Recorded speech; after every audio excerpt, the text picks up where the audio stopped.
All right, so this is chapter 25, which is capital investment analysis. And so what we're going to be working with is mostly the time value of money. And so that's going to be through, mostly through present value and net present value. And so really, the idea is really simple in the fact that if we're looking that we're going to get money, say we're going to get a payment on year one, payment year two, payment year three, and so on, we want to know what the value of those future cash flows are in today's dollars.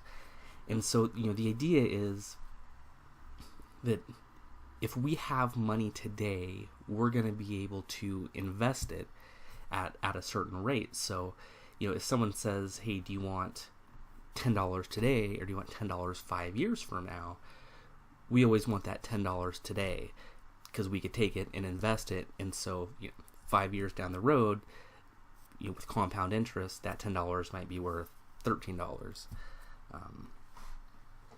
And so the idea, present value and net present value is just a tool that we can use to evaluate different projects that we might want to get into when we're comparing projects, to see which one is better.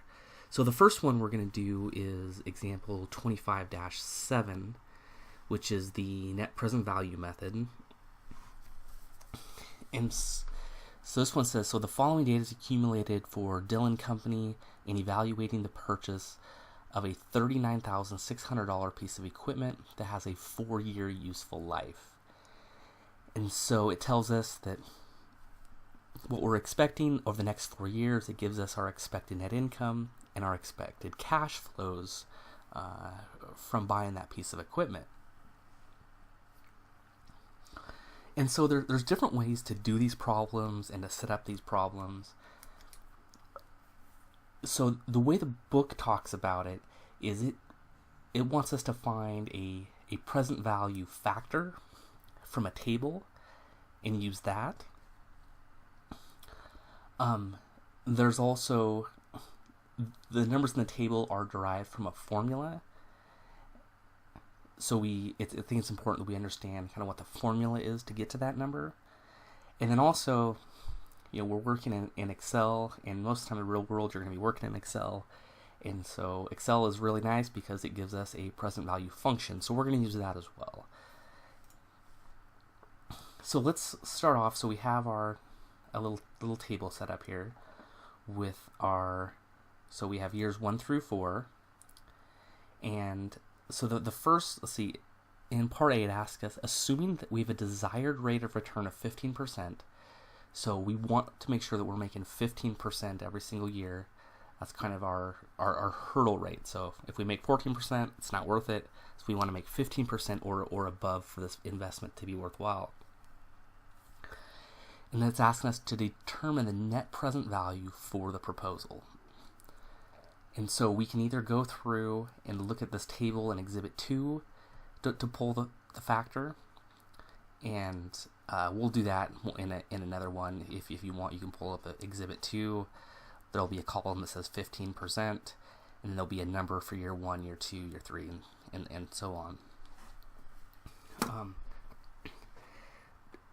Tables are fine, but sometimes tables aren't going to give you all the numbers that we need, especially in a situation where, hey, maybe our desired rate of return is 12.37% or some kind of an odd number. Then the table's not going to give us a precise number. So I think using either the functions or the formulas is definitely the better way to go. So if we start off with the function, and so Excel has a present value function that's just PV, and it asks us to first enter in the rate. And so we're dealing in years, so it's a 15% annual rate. If we were dealing in months, we take the rate divided by 12. And so it tells us 15%. And let's go ahead and make that an absolute value reference so we can drag the formula. And then the number of periods. And so this is, we're going to have a different value for each one of these years. So this first one is just for one period. So we're just going to select this cell, so it'll give us 2 periods, 3 periods, 4 periods as we move along.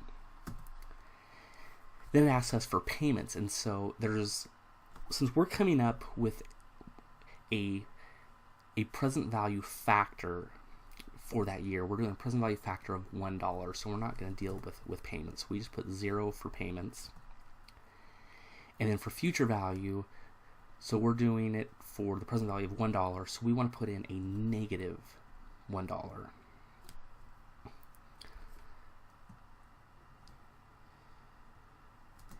So we want to close that, and it will give us a present value factor. Essentially what that's saying is that after 1 year, based on 15%,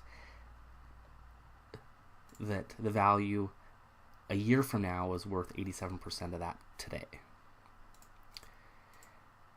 So if you were to go to this table exhibit 2 under 15% for 1 year, it would say 0.870.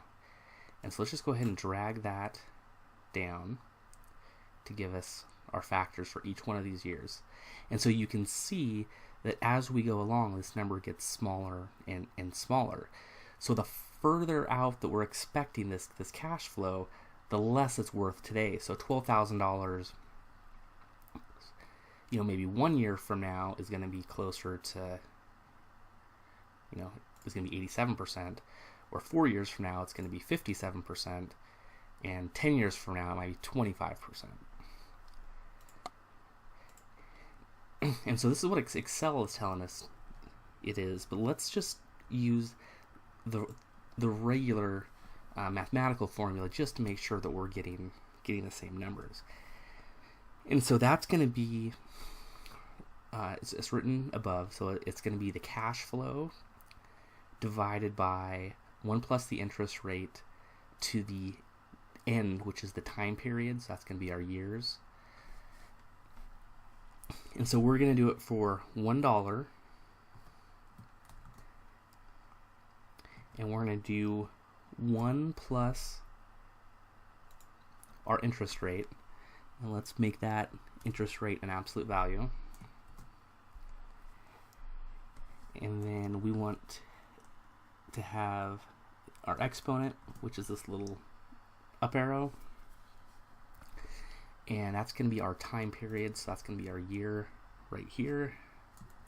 And then we close that, and perfect. Hey, so the present value function Excel and our formula come up to be the exact same number. So that's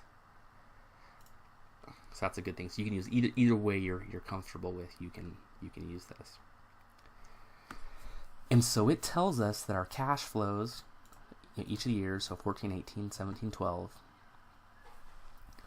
And so we want to calculate the present value of the cash flow. So this is $14,000. We're going to get it 1 year from now. So what's the value today? And so what I'm going to do on this one is the answers in your book don't use the functions of the formulas. They just use the number from a table. And so if we were to take this number and extend it, it's going to have all these other decimals added onto it, where the table is going to just give you those 3 digits. So what we're going to do is, just so our number matches what the book gives us, we're going to use a round function. So we're going to round this down to 3 digits. In a real world scenario, you're not going to round that, because once you round it, you lose accuracy. So we don't want to lose accuracy normally, but in this situation, just so we match the book, we're going to use the round function. So that's going to be equals, then the word round, open parenthesis, and then that is going to be our present value function, and we want to round this to 3 digits. We close the parenthesis and then multiply that times our cash flow. So we get 12,180. And so over here we've plugged in, it's the exact same formula, it's just that's just not rounded. So you can see that by not rounding it, we're going to be off just a little bit. So we can go ahead and take that and drag that function down. get our line here. So the present value of all these cash flows. So what that's saying is that if we were to receive 12,000 in year one, or I'm sorry, 14,000 in year one, 18,000 in year two, 17,000 in year three, 12,000 in year four, which actually adds up to be $61,000, that's going to be the same as receiving 43,838 today.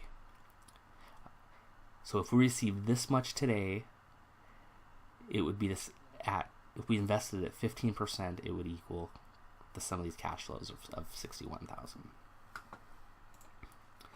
So that's the value of the cash flows, but what it's asking us for is the net present value. And so that takes into consideration the amount that we had to pay out to begin with, which was this 39,600. So let's just do a negative 39,600 here. Copy that over here too.